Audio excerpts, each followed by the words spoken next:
Your dictation will start within 5 seconds.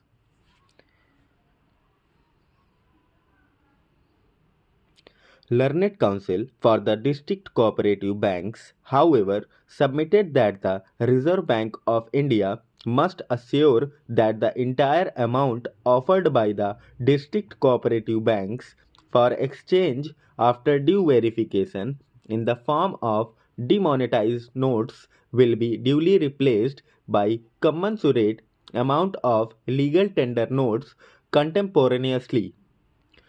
The learned Attorney General, on instructions, submitted that the policy of replacement of legal tender notes as applicable to public sector banks and other banks will be applied even in the case of district cooperative banks for exchange of demonetized currency with the legal tender currency.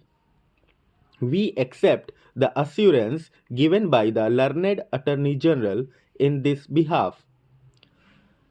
The other broad point was about extending the time limit for exemption for use of demonetized currency notes of rupees 500 and rupees 1000 at specified counters as per the relevant notifications issued in that behalf by the Reserve Bank of India. It was contended that the exemption period provided in the concerned notification is expiring. Hence, it will not be possible to deposit the demonetized notes at specified counters thereafter, even in case of emergency situation like hospitalization, travel by railway or air, etc. In our opinion, whether the exemption period should be extended or not must be best left to the judgment of the government of the day, with a hope that the government will be responsive and sensitive to the problems encountered by the common man. Accordingly, we decline to issue any interim direction to the government in the matter of extending the period of exemption and leave it open to the government to take appropriate decision in that behalf as may be advised.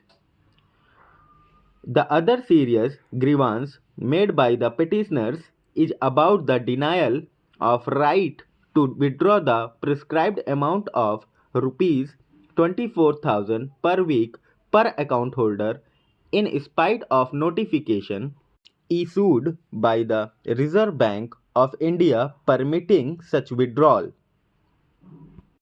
It was submitted that if the government has issued such notification after due consideration, it is obliged to ensure that its commitment made under the said notification is implemented without any exception. The ground reality, however, contents learned counsel is that the banks are refusing to pay full amount of rupees 24,000 per account holder per week on the ground of non-availability of enough volume of legal tender currency. According to the learned Attorney General, the government has already made it amply clear that it would take around 50 days time to streamline the cash flow. That period is still not exhausted. He submits that as of now, the Reserve Bank of India has been able to infuse around rupees 5 lakh of the new legal tender notes in the form of rupees 500 and rupees 2000.